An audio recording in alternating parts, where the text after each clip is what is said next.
Good morning, everyone. Welcome to the 11th episode of SecuriTEA Crumpets, where we host security professionals each month to talk about different security topics.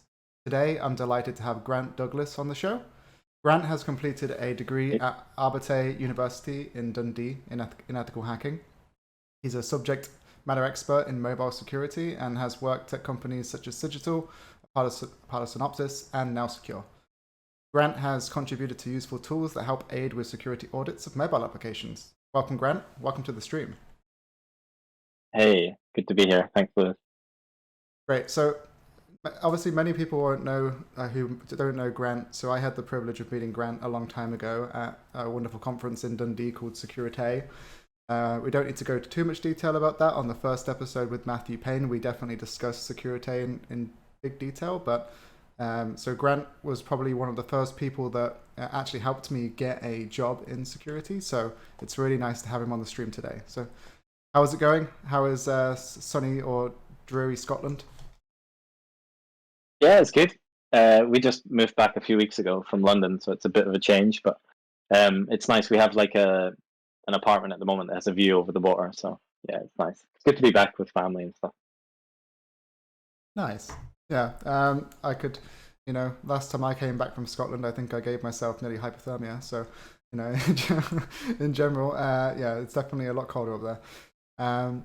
So let's jump straight into it. So, I've known you for a long time, and ever since I've known you, you've always been interested in mobile. So, where did that passion start? How did that all start for you? So, you've been interested in mobile security in general. So, yeah, what does that look like for you? Yeah, it kind of goes back to the years when I was studying. So this would be like 2009, 2010. And like I had an iPhone at the time, and everyone was like always talking about jailbreaking their phones, and I didn't really know what that meant. So I was looking into that, and what does it do? And you find out it means that you can unlock capabilities on your phone. And then I got into installing all random stuff. Probably half of it was malware, honestly. And then from there you get curious and you start to write your own things. I was already doing like bits and pieces of software development before university. So yeah, just tinkering with the phone and making it do things that you shouldn't. And then yeah, through study we had the opportunity each year. Your security white paper for one of the modules got to be on any topic in security that you wanted. So each year I did it on like something to do with iOS. So it was iPhone forensics one year, and like seeing what you could exfiltrate from a device that was unlocked. Looking at keychain and that kind of stuff. And then other years it was like about iOS exploitation, which was a lot easier back then than today in iOS 14 and 15 with all the protections that are there. But back then it was still hard, but a little bit easier, but trickier than the media player demos that we were doing in class. Nice. Obviously, we're going to probably talk about like how things have evolved over time soon, but like I've noticed from like your blog post that you've released a bunch of tools, and I remember when we used to work together and you were sitting in the office, and like one time you were like blown away because one of your tools was referenced in like a really popular security book, I believe. Um, and I was just sitting there on my computer trying to find cross-site scripting, and you were doing all these fancy things. So what have you been doing over time, and like how has that aided you in becoming like more pronounced in the mobile security researcher as you are today? So what types of things have you done in the past in like creating tools and so on, and where has that led you? Yeah. Um, yeah, that particular tool that you mentioned was a tool called memscan, which to this day still gets some kind of GitHub activity, but there's better ways of doing it with other tools like Frida. But essentially, it was a tool to allow you to scan the memory of like an app on the iPhone. And I remember being in, I think I was in Belgium on a project with a colleague, and he was writing this tool for Windows where he needed to be able to scan memory to look for a certain thing. And I was writing the exact same thing, but for the iPhone. And basically, I was working with a client who was using heavy obfuscation, and I needed to be able to find certain things in memory. And so I wanted a memory scanner. But any tool you used out there to do that was getting detected by the app. So I wanted to write something myself. And yeah, that tool ended up getting featured in a book, which was the the Mobile App Hackers Handbook, which is awesome. And yeah, I've worked on a couple of other tools, contributed to Frida, and some minor things, some cool things that we'll show later on. But yeah, like I think there's so many tools out there nowadays, but with the underlying tools like Frida, you can write really custom things, and you find that people will jump on and contribute to them, and turn them into even more interesting things. So it's definitely a fun time to be in mobile security. Nice. So I was going to ask a controversial question, but you kind of already answered it. So you had an iPhone, so I'm assuming that's how you would probably choose Apple over Android. But let's think about platform security mechanisms. So you mentioned, when you were doing your degree in 2010 or 2009, or back in that time, you said it was a lot easier. So, what do you think has changed in the ecosystem of, I guess, like app versus Apple versus Android, and like iOS versus Android, and like what do you think makes them different, or what do you think like the security platforms add differently?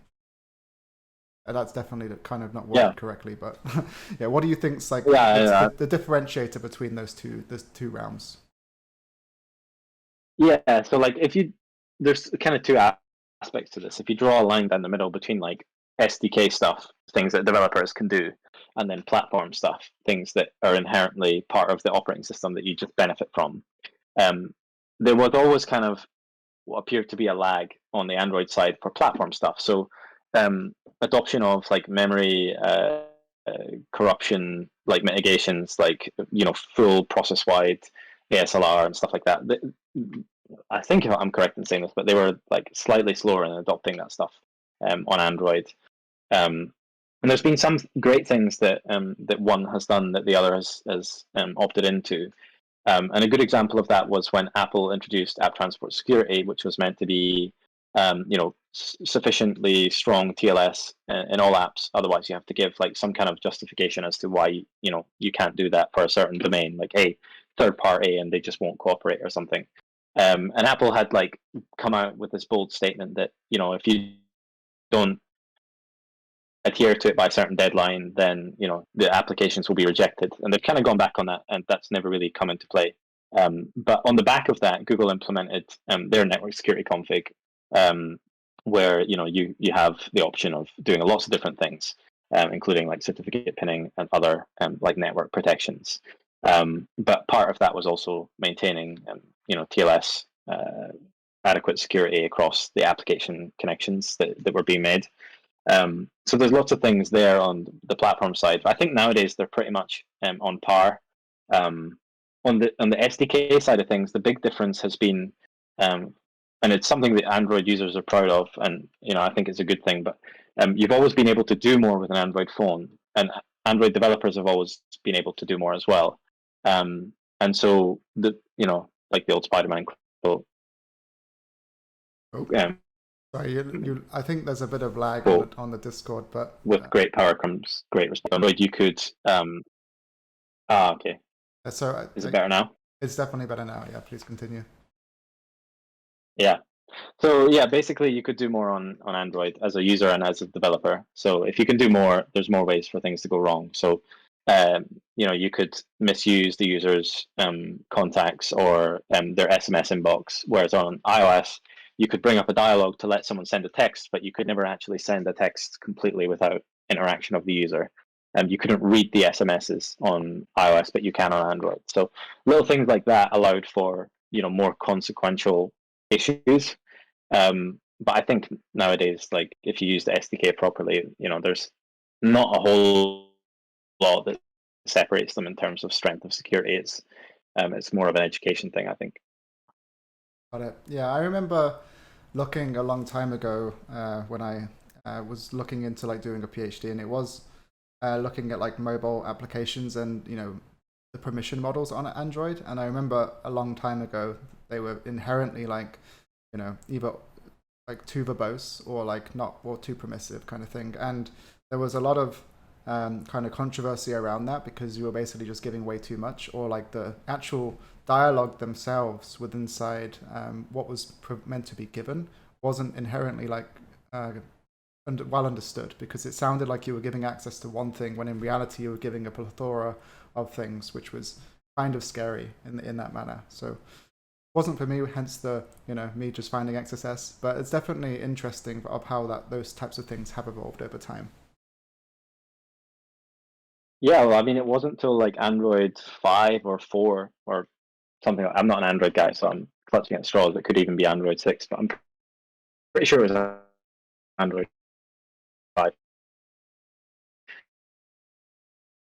There's definitely But before, in the past, you can individually accept or grant each one. So. got it. Sorry, there is a bit of a delay on the stream right now, but from I think it's just Discord being Discord, unfortunately. Okay, so I had another question around so as a mobile security expert, you've worked both from a consultancy perspective, and you also have worked at Now Secure, which obviously is a product company, and I obviously do other stuff too.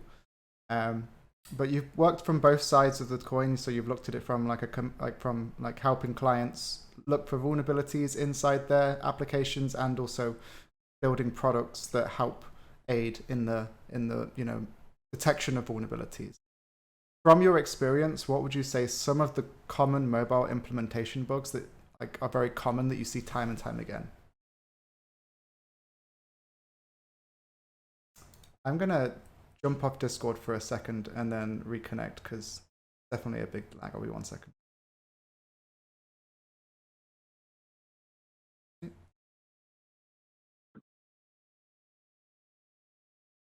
Okay. We can take it to Zoom or something if it's easier, if Discord's not playing nice.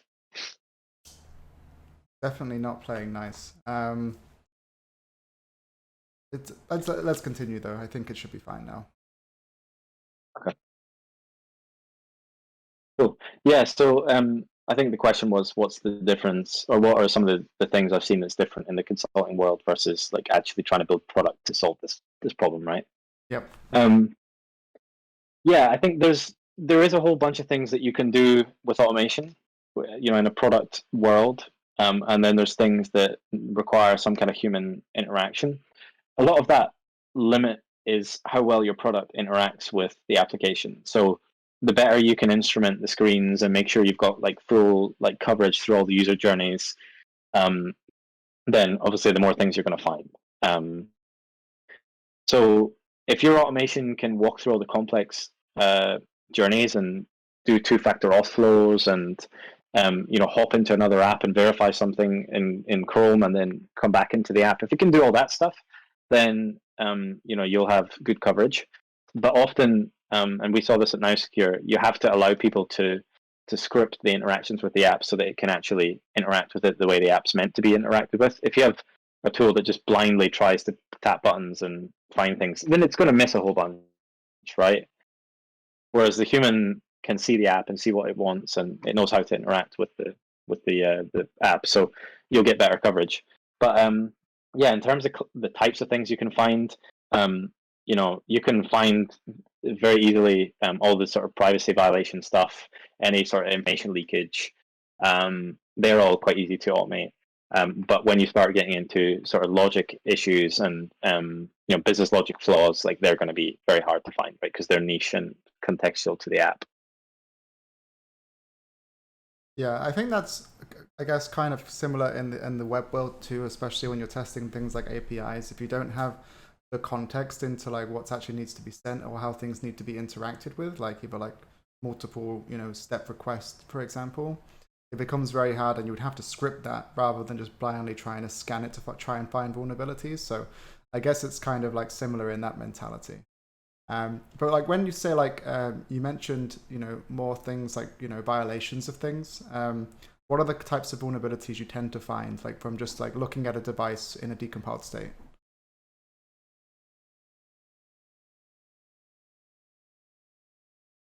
So just that's a typical application. Yeah, so usually information leakage is like one of the top things you find. Things stored on the file system where they shouldn't be, or leaked over HTTP. That's like unfortunately really common nowadays still. But you'll also find things like biometrics that are implemented incorrectly. Things stored on the SD card when really they should be in secure storage. Cryptographic material can be used in a way, for example, where you store it in trusted hardware, and you can use the private key, but you can never actually obtain a copy of it. But people don't seem to use that. They still generate private keys and store them like with the app on disk. The device does have its own set of protections, encryption at rest and that kind of stuff. So it is like a bit of a far-fetched scenario. Maybe not far-fetched, but it's kind of very specific attack scenarios where someone steals your device and forensically extracts contents. But I mean, it's still possible to do these things. But obviously, it's a lot harder than in 2011. But yeah, that's the most common thing, is usually misuse or abuse of personal information from the user. And yeah, as with all software nowadays, like there's a huge set of SDKs out there.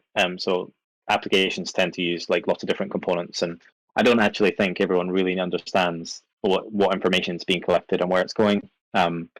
So yeah, that's another big thing, I think.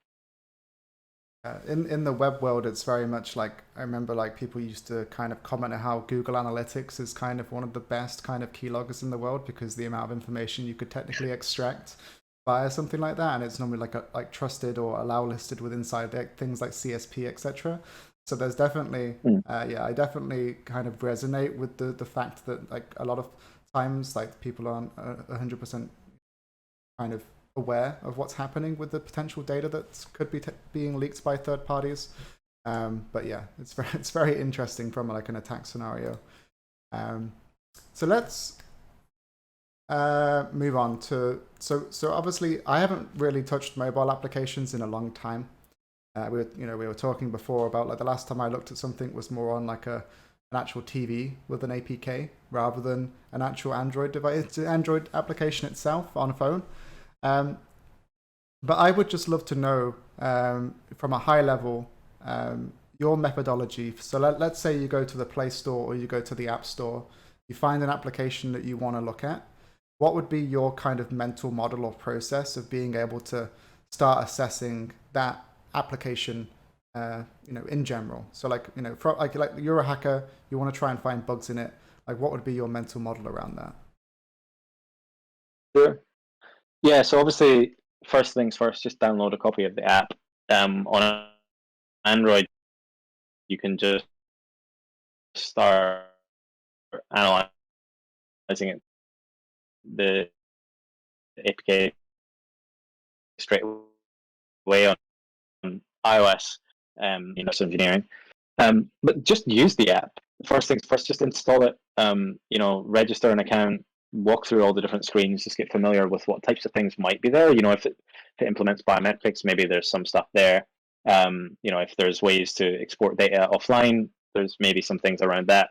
But just get familiar with it and have a look. One of the things I like to do is I'll take a snapshot of the file system basically at the start, so I can see everything that's there.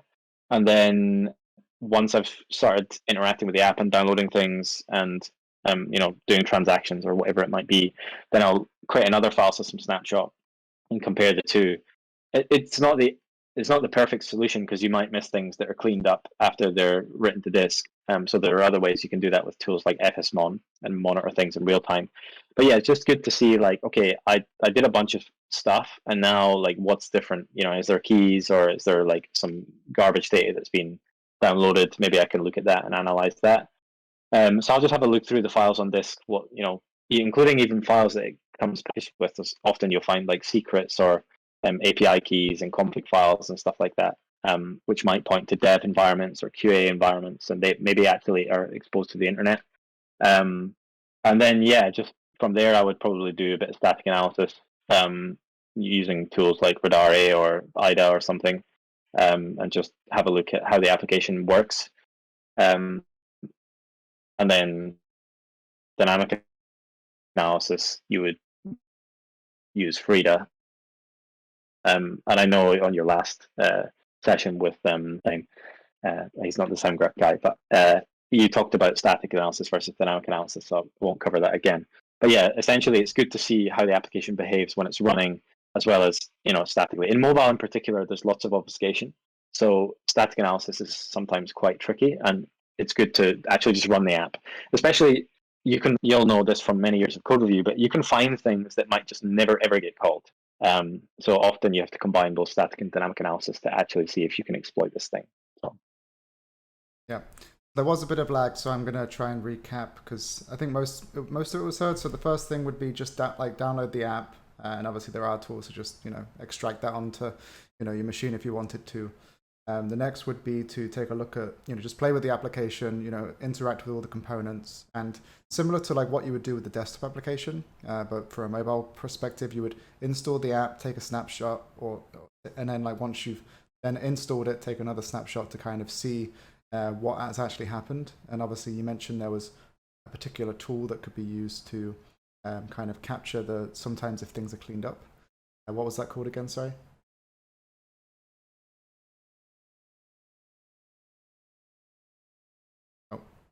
What was the tool called again, Grant? I'm not sure. Yeah, it's called FSMon. FSMon. Okay, great.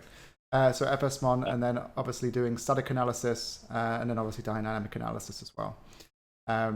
So actually, we talked about obfuscation a little bit there. Obviously, developer teams tend to leverage frameworks or tools that provide like anti-instrumentation and anti-reversing controls. Like, what are your thoughts on this? What works well? What doesn't work well? In that sense.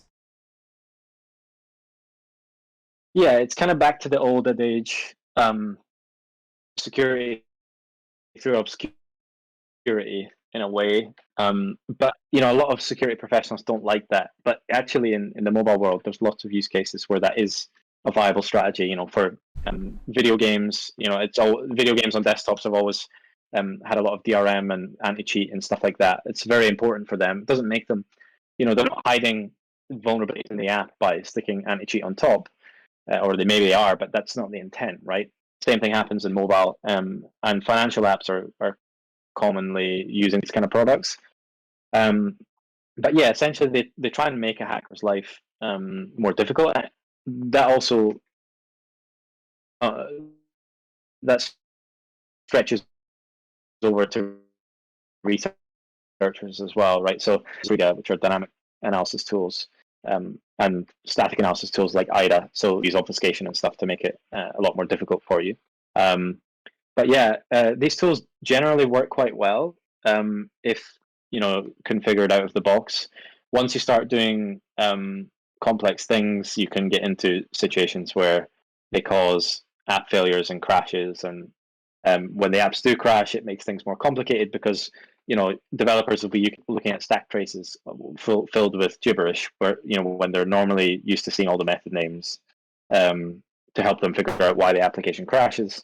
So it is logistically challenging for development teams to work with these. But if you've done it and you've got it in and it's stable, these products work very well. But once you start trying to do custom stuff, you actually have to spend a bit of time making them work effectively. Otherwise, if you just buy it, turn it on, and then forget about it, it's just going to be a bad time. Got it. So now let's go back to that. You talked about assessing an application. Jesus, your mental model around that. Now let's say that you have those protections in place. What would be your process to then try and defeat some of those processes? So like, what would be your mental map? Obviously that's probably like, it'll be very, quite technical in general, but like, what is your general process from like a more high level approach? Yeah. So if you think about things like obfuscation, like just if we focus on that to begin with, right? You have many things that can be obfuscated inside the app. You can have class names, function names, and strings. So if you imagine you have like some crypto functions, or some login functions or API key related functions, they're all kind of important functions to protect. You can obfuscate the names, but if they have strings in them, like, API key is invalid, if I see that string, from the string, I can go to the function that contains it, and now I know that this function is important. Same as if I see a string that says password is incorrect, then I can find the login function. So often you find apps will like obfuscate the hell out of like one thing, like all the class names, but then they leave everything else. But if you obfuscate all of it, then it's much harder.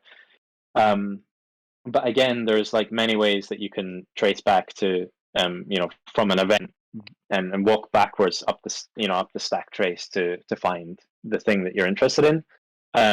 Because ultimately, a lot of these things, like a crypto API that's available on iOS, will get called at some point by an obfuscated function.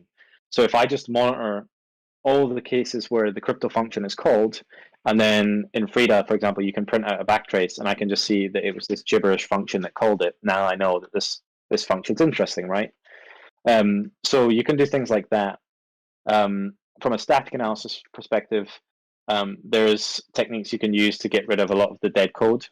So it's normally just gibberish instructions that cancel each other out and don't really do anything. It's just bloat, right? So you can often strip a lot of that out. There's techniques like symbolic. If you combine both static and dynamic analysis, you can get through this stuff a lot quicker. And there's tools out there like R2 Frida, for example, which combines Frida.re or R2 and Frida in one tool, and you can do both at the same time. So, tools like that will allow you to get past all of this gibberish, much quicker.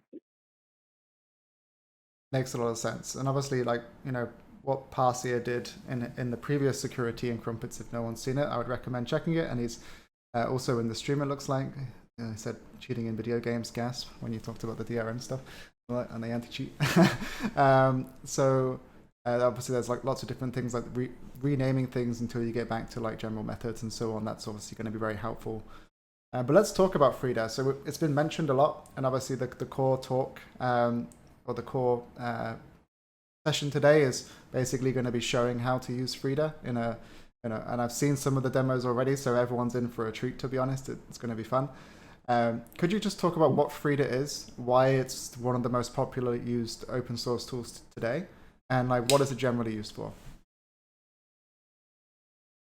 Yeah, so Frida is a tool that was written by an ex-colleague of mine at NowSecure, from a chap called Ulla. Really, really nice guy, really friendly, and loves to share information about how to use the tool. So it's a great tool for learning. Essentially, it's a dynamic binary instrumentation tool, which essentially allows you to attach to processes or spawn processes, and then monitor them and interact with them at runtime. So you can trace when functions are called. You can do things like print out all the arguments that are being passed into a function at runtime. You can print out return values, but not only like observe and print out all this information, you can actually modify it. So you can hijack the inputs to functions. You can change return values. So if you had a function like isAdmin and it returns true or false, we can overwrite it so it always returns true, for example. But the beauty of Frida is it has language bindings for a lot of common languages. And the API can be interacted with in C and JavaScript. JavaScript is like the go-to most heavily used way of interacting with Frida, so it's right down your neck of the woods, Lewis. But yeah, so you can write things in JavaScript and pull them in, as we'll see in a little bit. So it makes things easy to repeat later on, if you're documenting things as a pen tester or a researcher. But also from a tooling perspective, it fits nicely into a web environment. So you see lots of tools that are browser-based that let you interact with processes and upload scripts and see the outputs from the app and so on. So it's really extensible, and I think that's why it's had so much traction. The other thing I would add is that you can use it on pretty much every platform. So you can inspect Windows processes, Android apps, iOS apps, Linux processes, Mac. So it runs on all of those platforms, and it can be run against all of those platforms as well. So it's really cool. Nice. So let's jump into actually using Frida, I guess. Like I think that's probably the best thing. I would recommend let's turn off our cameras because there's been a bit of delay in the stream, and we want to make sure that less opportunistic issues can occur. So whenever you jump into your Yeah. So yeah, let's go ahead and share the screen. Just let me know if it's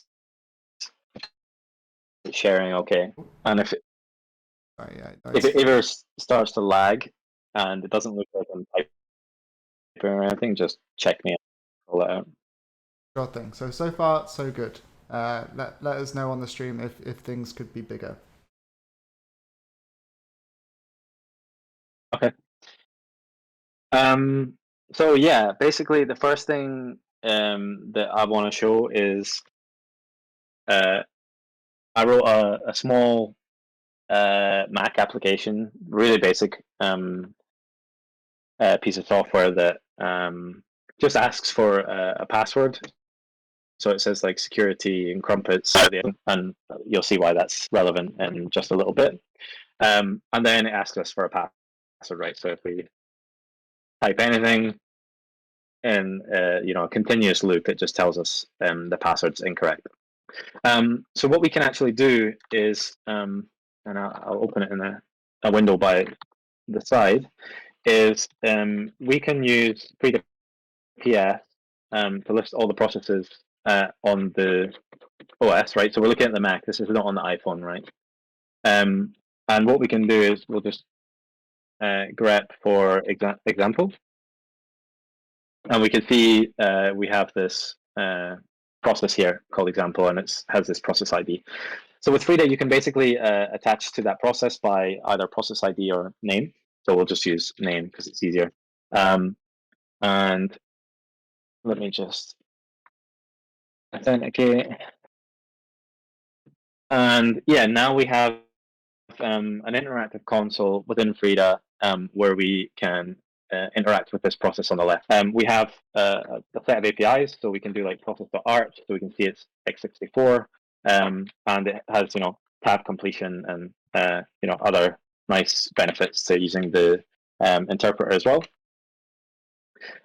So we can start to do some interesting things, like we can say we want to enumerate all of the modules, and we can call that, and we can see these are all of the libraries and things that are loaded in memory of this process.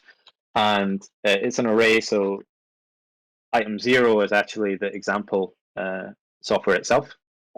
So once we have this, we can actually go ahead and store that in a variable, let's say. So var bin, or maybe I should be using let, but does not matter. we can go ahead and store that, and then we can do things. No, we can do things like enumerate symbols now, and you have synchronous and asynchronous means to interact with these things. So we can say like bin.name, right, because it's an object with a name property. So these are all the symbols for this process, and symbols just are functions, right? So we can see here we have a function called login. We have another one called like dyld private. These are all kind of things that are just built in. We can see string compare, printf, which is obvious because we can see all this stuff that's being printed to the screen. So these are all the functions that are in use within the software, and we can actually just go ahead and get reference to that. So again, it's an array. So we can say 0, that's our login function. We could say, let's say login equals blah, and again, we okay, let me do this. Frida being Frida.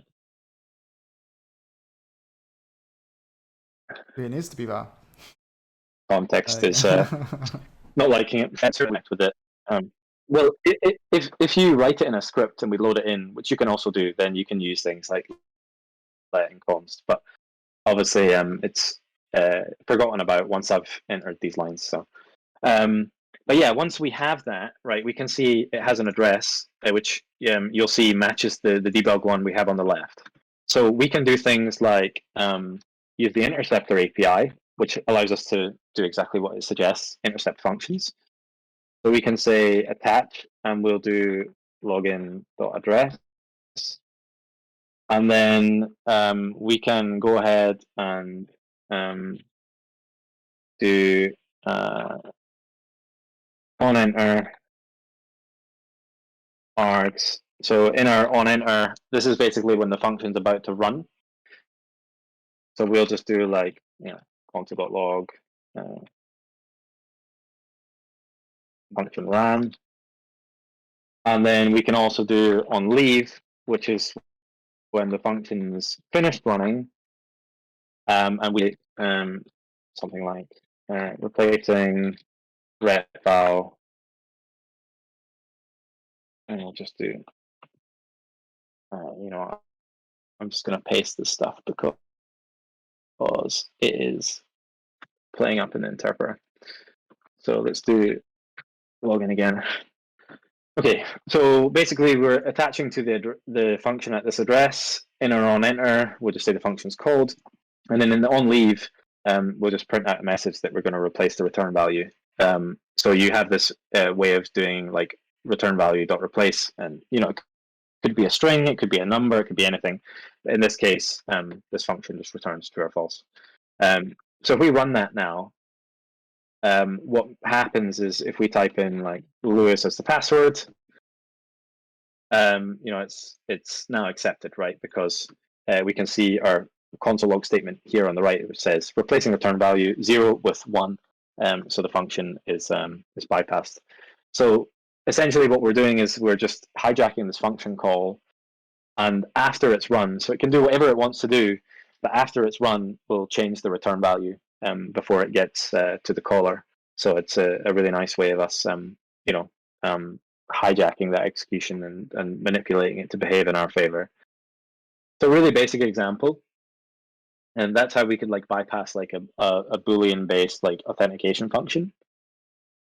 But we still don't actually know what the password is, right? And if I just do like example and open this up in R2, let's just analyze it and print out the function. I'm just going to make this a bit bigger. We can see, there's like a whole bunch of stuff in here. We can see all the strings. So here we can see some decompiled code, and we can see a login function gets called, and it takes a value, and then it prints out either a failure message or a login success message.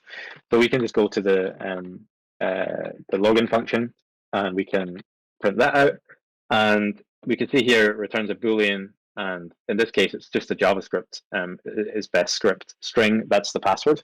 But let's assume that in this case, the application was like heavily obfuscated, and or the string was encrypted in some fashion. We can actually go ahead and use Frida again to try and pull out the password, which is what we'll do as our second demo. So in this case, again, we're going to attach with Frida.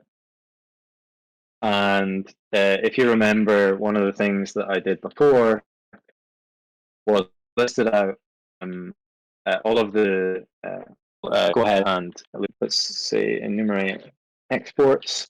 So actually, what I want to do is this, enumerate symbols, same as I did last time. Okay, let's bug that. Start again.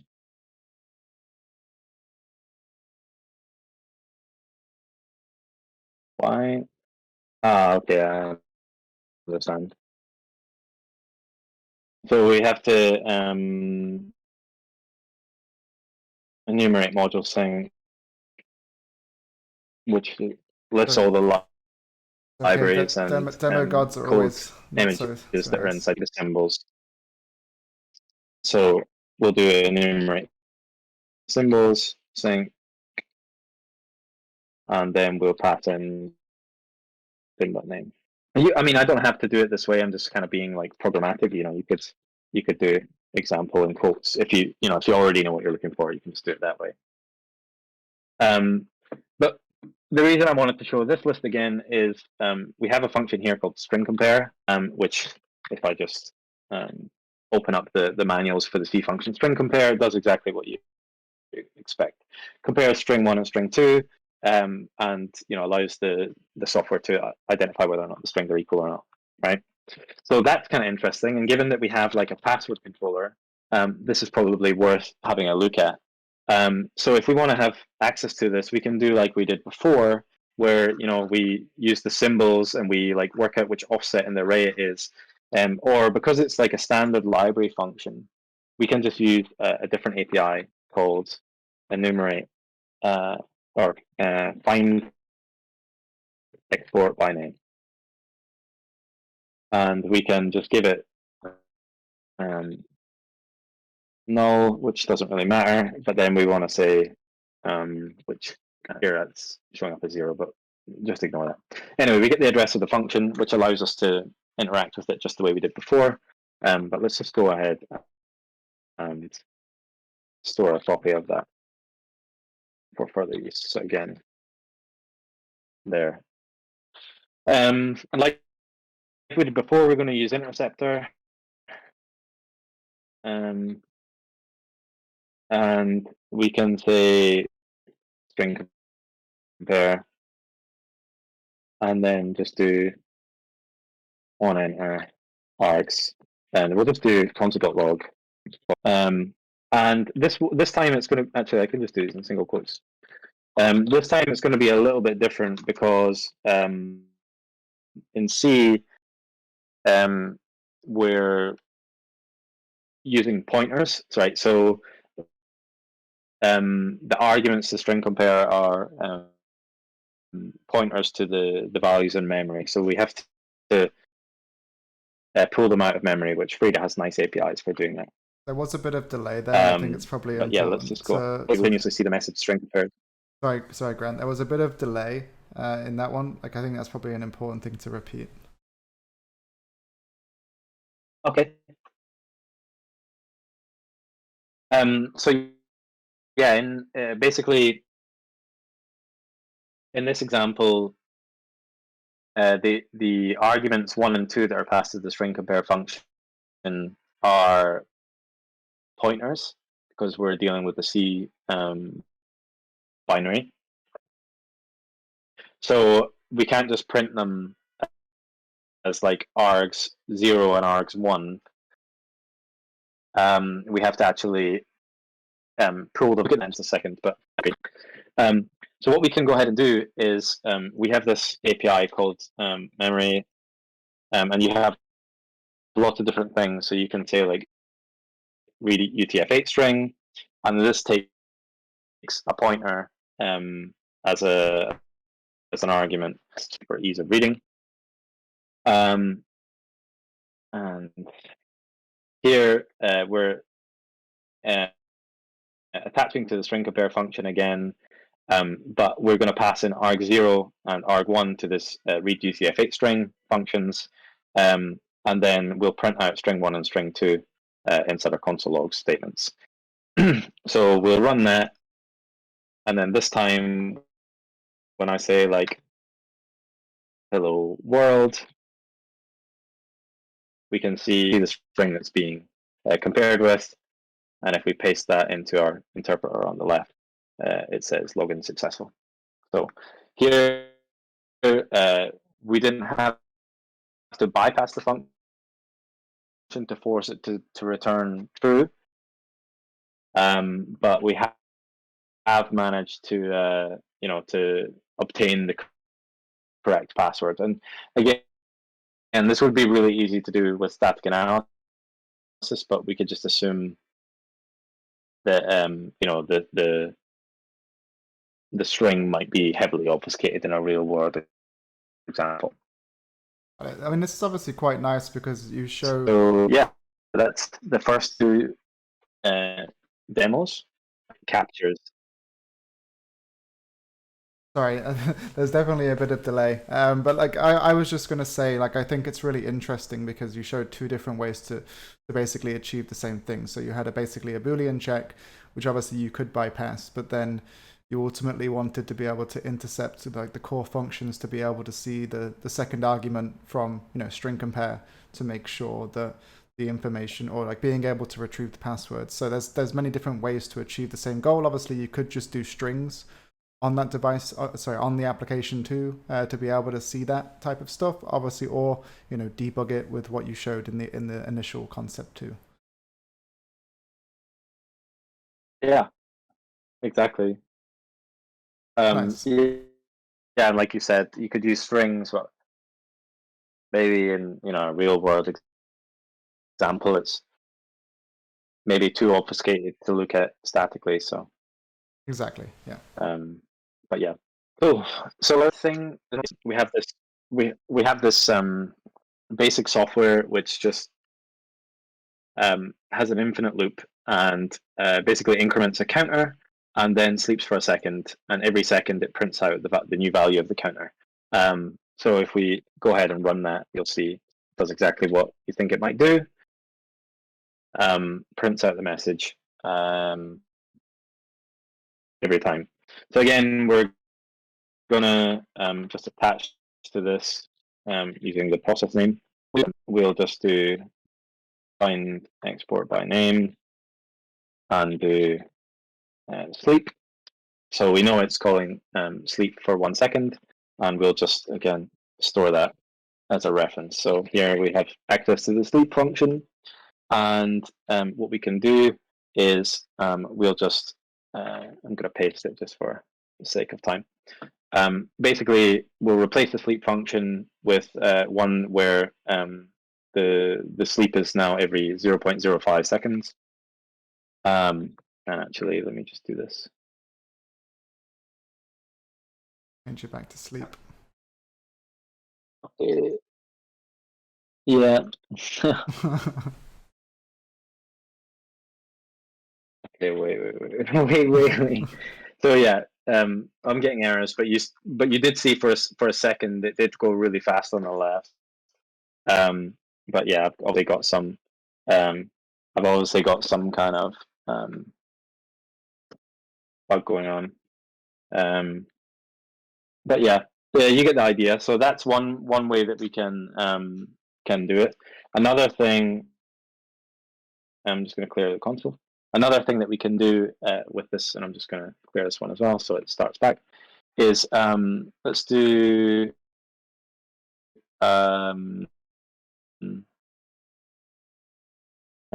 process. Actually, we do module dot and then symbol sync again, like main. We have f, which is our function that increments the counter, and we have printf, sleep, and so on. So if we want to get access to the f function, we can just do var f equals blah, and again, we have access to that. So if we do var a for address, we'll do f dot address. So now we can get access to this. And with that, we can do some clever things like so here in the onEnter we have a console log that just says the function received this integer, and then the function finished. So you can see in real time on both sides we have the number being incremented on the left, and then on the right we can see our Frida-based logs that print the same message. Mm-hmm. So that shows you that it's happening in real time. There was a bit of a delay. Could you go back up and show like what process you put in Frida? Sorry, what command you ran? Just kind of go through that again. Yeah, I can always share the snippets afterwards as well.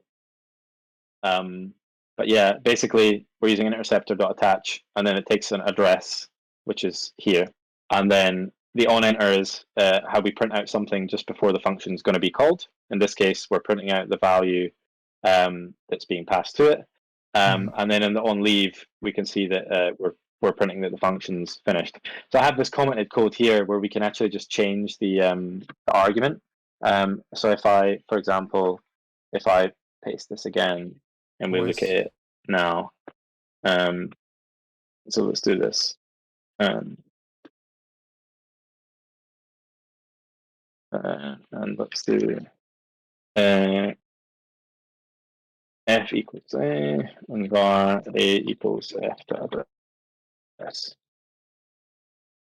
And let's do this. Okay, yeah, never mind. Anyway, then we'll go to not with me. It's but something that's maybe more interesting that I could show is if we want to, we can basically say var new function equals new native function. Actually, I need to be doing this in Frida. What am I doing? So var n for new function is new native function, and we can pass it in our address, and we give it its return type, which is void, and then we can pass in an array of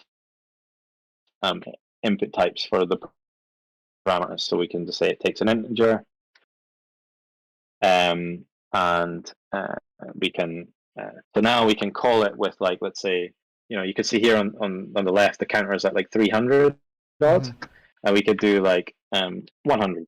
So like here you can see bang in the middle we had one called 100, or we could do like old school hacker 1337 a few times, and you can see them there inside the logs. So you can actually call functions directly without having to monitor it. That's actually really nice, especially if you're like doing this on desktop applications, because you might have some like, let's say like they're using some kind of like arbitrary protocol before like information's being sent to the server, and you can't really intercept that so easily in Burp. Actually using something like Frida, where you could inject like messages before they are actually interpreted and sent to the server. If you did that with Frida, that would really allow you to kind of leverage the power of this to be able to like send arbitrary, messages and attacks, which I think is really cool. Yeah, it's really, really powerful. And as I say, you can use it against all kinds of software. I think Parcia was saying they use it against their game clients on Windows. But yeah, I think Windows was trying to figure out how certain things worked, and so built the tool to make that job easier. So yeah, I have one last demo, and I just wanted to show some use cases for one of the pairing tools that goes with Frida, and it's called frida-trace. So in this case, we have an application over here on the right on the iPhone. It's the chess.com app. So if I start it up, you can see here, so what you can use with Frida, you have this frida-ps again. You can do -U for USB. And here we can get a list of all the processes running on the iPhone. You can also use AI, which will like print out all the application identifiers. So, and you can even see some icons here. So like this is the chess application, it's running, but we'll take the application's identifier. So one of the nice things with Frida is maybe you can imagine when the application starts, it does a whole bunch of like complex things, or it detects that it's jailbroken and like destroys certain things. So with Frida, you can actually use -F to spawn the application, so that like you're actually running and injecting it's doing. So if we go ahead and spawn this application, just like before, we can now interact with this process. So there's a whole like Objective-C part of the API. On Android, you have Java, So there's like a whole bunch of different things you can do. Like if we look at the classes, here's a list of all the classes in this application. It's a huge set, so I'm not going to scroll through it. But back to your original question, Lewis, is like, how do we begin to figure out what we want to do? One of the quick ways of doing that is using a tool called. So this just allows you to pass in like wildcards, and any function that looks like that thing will come back. So here in Objective-C, you can say if it's a class method or an instance method. So basically, is it static or non-static? And that's usually a plus or a minus. So I'm just going to put an asterisk, which means I'm interested in both. And then the class name goes after the square bracket. So again, I'm going to say interested in anything. And then let's say we want to look for any function with the name login. So any method that has login in the name, we want to go ahead and pull that back. If we hit enter, the application should spawn itself, and we should start to see some activity. So here you can see like there's some login tokens, login with user ID, a whole bunch of like methods being called. And the nice thing is, although it's not really printed it well, frida-trace will like create these JavaScript handlers for you on disk. So with template code. So if there's any in particular, like this login token key method, we can just jump into the JavaScript file and start printing out backtraces or changing return values very quickly. And one of the demos I wanted to show you was looking at like image manipulation. So I know on iOS the classes are called UI image, and let's just say we are interested in everything to do with UI image. So we'll just go ahead and run that again.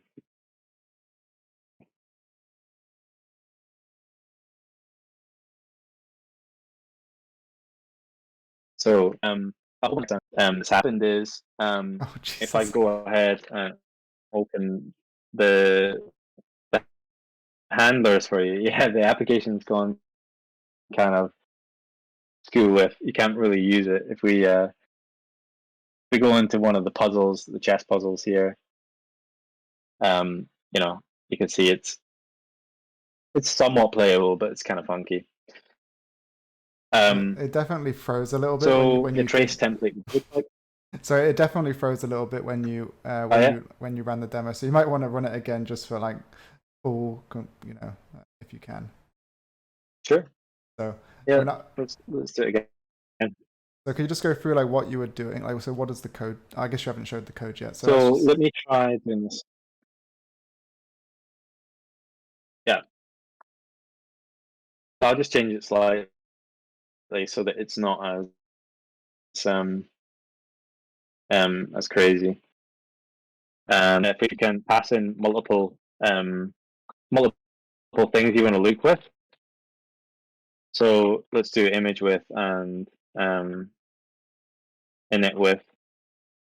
And the other nice thing you can do is, which I'm not sure, says ignore case, right? So if the I was capital in the method name of init, then we wouldn't miss that. So here you can see on the right, chess.com looks slightly different. Every image on the screen is Rick Astley. So yeah, if I click on a puzzle and we go ahead and play chess, you can see all the chess pieces are also Rick Astley. Makes it slightly harder to play chess.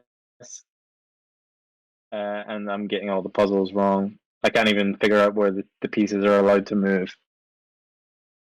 But yeah, you get the idea. So obviously this is not very practical in the security world. You can see here, like we have a bunch of and image. So let me just jump back into VS Code and show you what that looks like.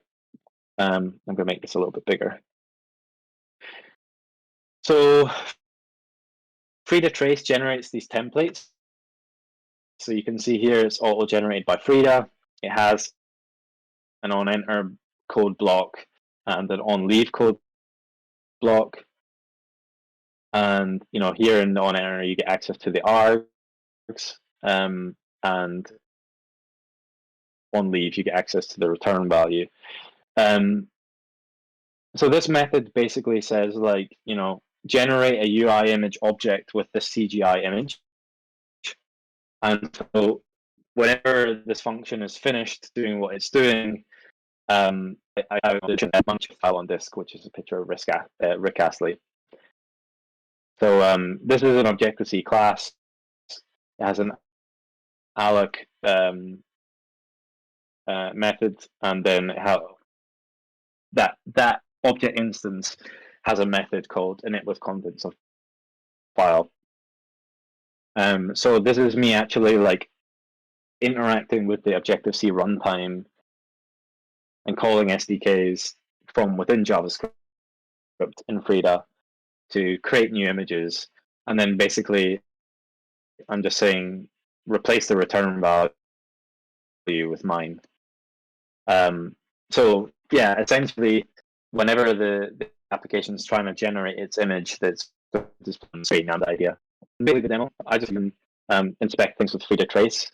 One of the things I did mention is you can use /I. So just as an example, you would put /I at the end of the string, which just tells Frida that you don't really care about the case.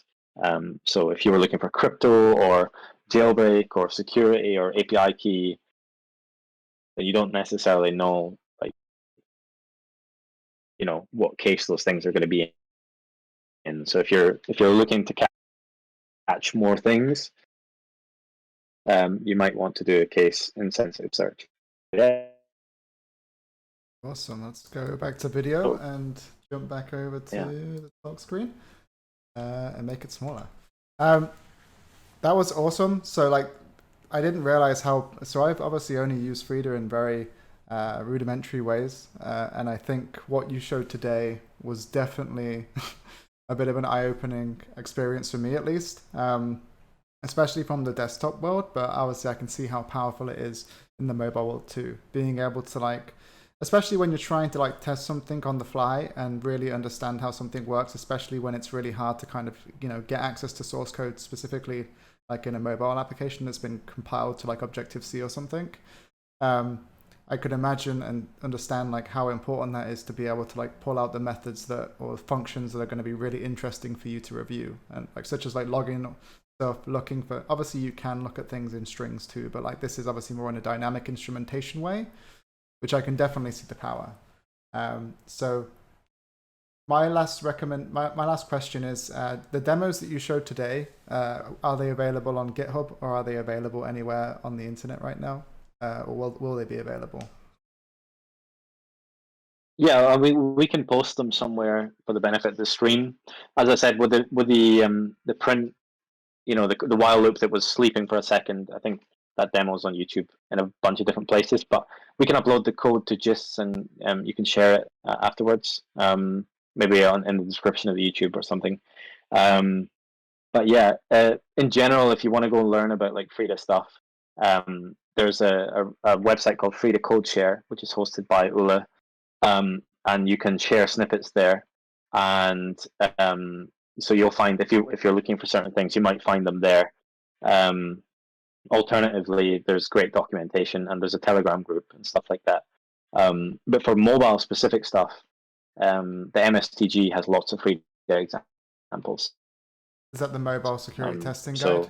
The MSTG? The MSTG, which is an OWASP project, the mobile security testing guide, go-to places if you want to get into this. Yeah. Great. So I think that's a great place to stop. Thank you for, I really enjoyed our conversation today. I really loved the demos, especially seeing Rick Astley pop up on my screen. That's, always a pleasure. So thank you for today. So again, check out frida.re, and as codeshare.frida.re, we'll share that in the references at the end. And if you haven't checked out the OWASP mobile security testing guide, you should definitely check it out because it has a lot of great resources you can use. Grant, I really appreciate your time. I've had a great time catching up. Hopefully people found this information useful, and we'll share the scripts, etc., in a GIST somewhere which you can access it. So thank you, Grant. Thank you for being on the show. Yep.